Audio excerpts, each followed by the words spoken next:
Welcome back. In today's video, we're going to cover 7 chess principles in quick fire fashion to help you improve your chess. And as always, we have a whole bunch of examples to go through so you can see these principles in action and start applying them to your games immediately.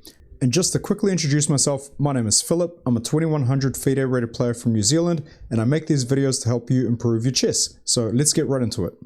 Principle number 1 is when you have a fianchettoed bishop, especially on your king side, you want to avoid trading it off, because what happens is once that bishop goes, all of the dark squares around your king are extremely weak and it can lead to disaster. So this is the classic example. This is the worst case, so to speak. White here trades off black's dark squared bishop, queen h6, and there's way too much pressure on the h-file, so the king's going to drop back. We want to get rid of the knight that's defending that h7 square. So we play knight to d5, attacking the rook and the knight. And if the knight takes, we're just going to checkmate. And if the knight doesn't take, so knight to d5, if the rook drops back instead, we're going to play g5, kicking the knight away. And once the knight jumps to h5, black thinks he's defending the h-file, but the rook takes, g takes, and now mate in 2, knight to e7, king h8, queen f6, checkmate. So try to avoid your dark squared bishop, or rather your fianchettoed bishop, getting exchanged, especially when it's on the king side. Principle number 2. In the endgame, rooks belong behind passed pawns. So in this case, white has an extra pawn and it's a passed pawn. So a passed pawn is essentially a pawn that has no other pawns that can get in the way or stop it from becoming a queen.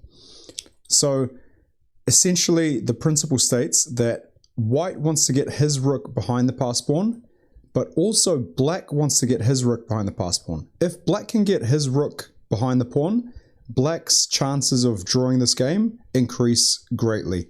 However, if black's rook is stuck in front of the pawn, then white's most likely going to win. So in this case, how does white proceed? It's white to move. If white played a5, that's a mistake, because now black can simply play rook to d3, and then after something like a6, the rook comes behind the passed a pawn, and black's chances of drawing are pretty much, this is very much a drawable position for black.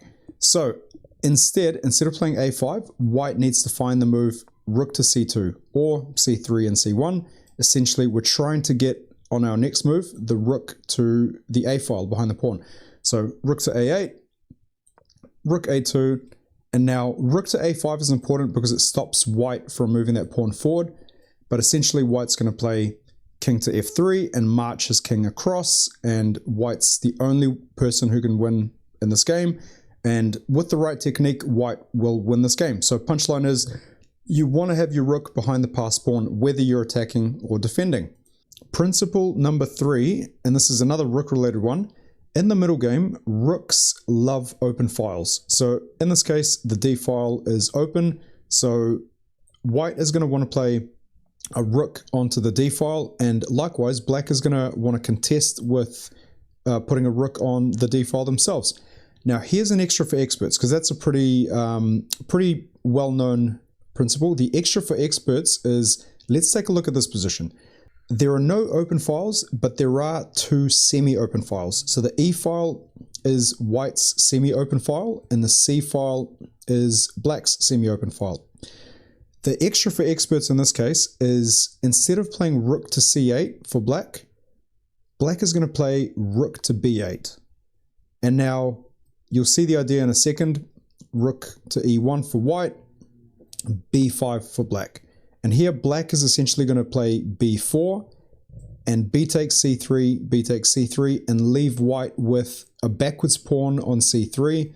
I'll just show you in a few moves. So let's just say white plays a few random moves like this. Black is going to do this, and suddenly black's created an open file for their rooks.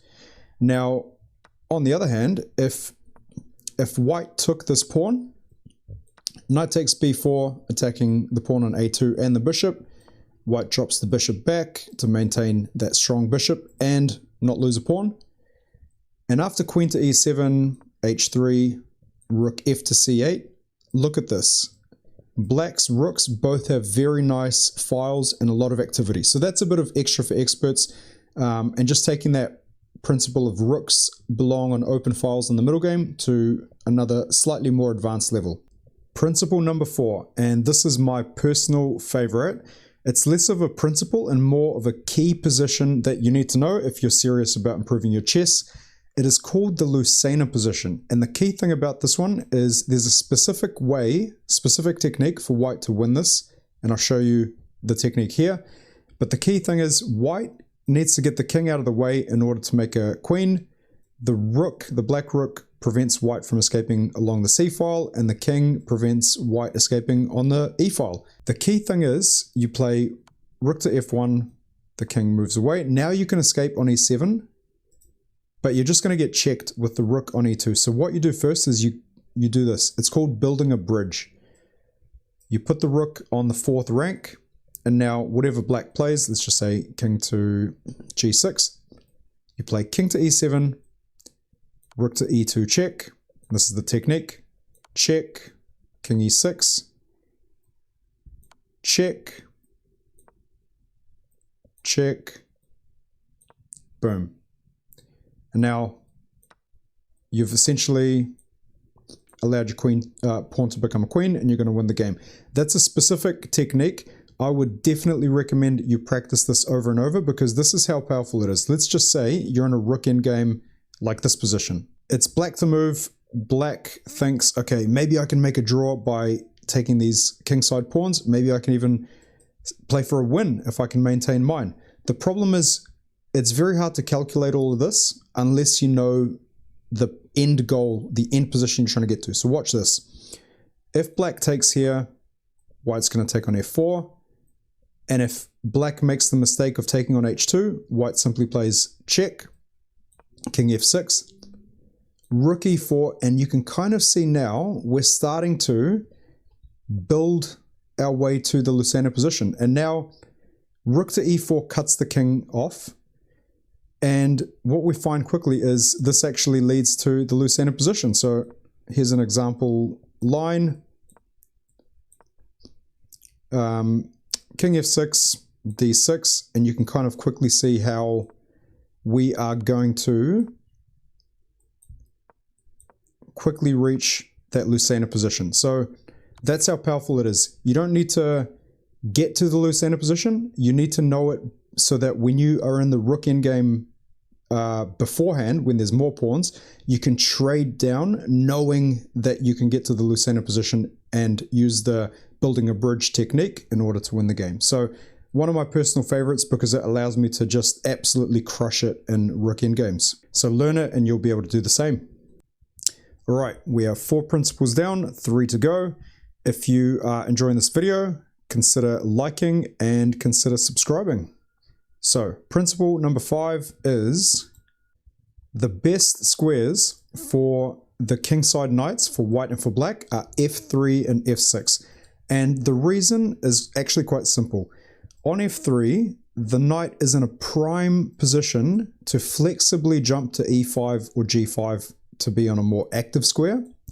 It also influences the center quite nicely, 2 key central squares here, but it also serves a very powerful defensive role, defending the h7 square and also the h4 square from something like a queen dropping in. Now, just a little extra for experts when it comes to the kingside knights. The f8 square is actually a very good square for the kingside knight as well, particularly from a defensive standpoint. So I'll show you what I mean. This is a pretty standard position. It's black to move. Black is playing against an isolated d-pawn. So black is going to want to play a knight onto d5. Unfortunately, knight to d5 immediately loses that bishop on e7. So what can black do? Black can play knight to f8. Now the queen is defending the bishop, and on the next move, black is going to play knight to d5 and continue the plan. So the point of the knight on f8 is it actually defends that h7 square nicely. It really makes it hard to penetrate black's defenses. And it also can jump into the play via g6 or later on back to d7, and then f6 once these pairs of knights are traded on d5. So there you go, a little extra for experts with the kingside knights there. Principle number 6. In the opening, you want to prioritize developing your knights and bishops before your queen and your rooks. So here's an example. Basic queen's gambit declined. Let's just play knight c3, knight f6. You can kind of see that this is a standard book line, but the point is both sides are castling their kings, but essentially getting their knights and bishops out before anything else.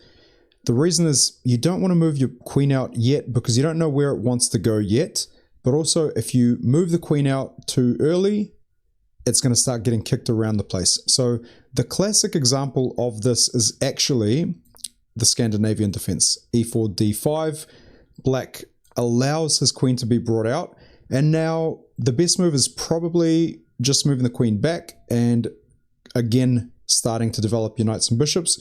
This is where beginners can go wrong. They start playing moves like queen to e5 check just because it's a check.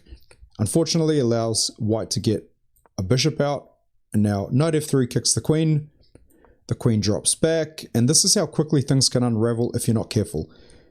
Knight to d7, let's say castle, and then g6, trying to get the bishop out here. Unfortunately, now white can play something like knight to b5, and that queen's just going to get harassed. That queen should have just stayed on d8, but now, let's say queen c6, d5. Now, if black takes here, we're just going to sacrifice that queen with the royal fork, forking the rook, queen, and king. And if black decides to move that queen away, still keeping an eye on that c7 pawn, because that knight is threatening to fork. Bishop e3. Now where can the queen go? c5 blocking it. D takes c6 en passant. And then after queen to c6, check out this absolute awesome tactic. Knight f d4. Again, the queen getting kicked around, and pause the video here if you want to try find the move, but it's amazing. Knight to e6. Absolutely beautiful. Discovered attack. So f takes e6, loses the queen, and if the queen takes the knight, boom. Royal fork again. And again, it just starts with the queen getting brought out way too early. So principle number 6, get your knights and bishops out early, and don't worry about your queen. Worry about your queen later on in the game. In fact, here's an extra bonus, extra for experts. Queen to c2 is usually the best square for the queen, and queen to c7 for black. So if you really do need to move your queen, just move it up one square this way and you'll be fine. Last but not least, principle 7, the two weakest squares on the chessboard are f2 and f7. In the starting position even, it's just the kings that defend these two pawns, and throughout the game they can be extremely weak and weak entry points for your attacks. So I'll just show you a couple of simple tactics to illustrate the point. In this case, black can go wrong quite quickly with knight to b6, sort of naturally attacking that c4 bishop. However, that bishop's going to sacrifice itself on f7, deflect the king, and white's going to win a queen. Here's a very similar one in the Caro-Kann. e6, bishop to c4, and now if black plays the natural move, bishop to e7, check this little trap out. Knight takes f7. With a fork, the king has to take. Knight to g5. And now black is toast. The queen's under attack. There's a whole bunch of discovered attacks with that knight and bishop on the king. White is winning.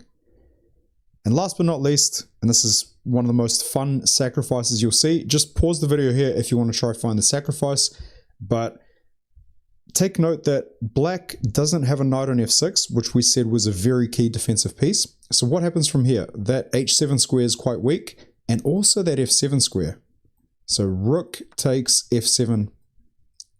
Again, if black doesn't take this rook, then black's just lost the pawn, but then it's a very key pawn, and white's just going to double rooks and win the game. So you take, queen takes h7, and now you kind of see the king is not coming back into the corner, into a nice defensive spot, and that rook is going to go to f1. So after something like rook to g8, we've got essentially a forced mate. Rook to f1, so we go check, so king e7, and then after a few zigzags with the queen, queen h4, king e8, queen h5, king e7 leads to mate on that f7 square, or after g6, we simply go queen to h7, again that soft f7 square, so the rook comes back here, but then we just go check, king e7, queen g7 check, king e8, and checkmate on f8.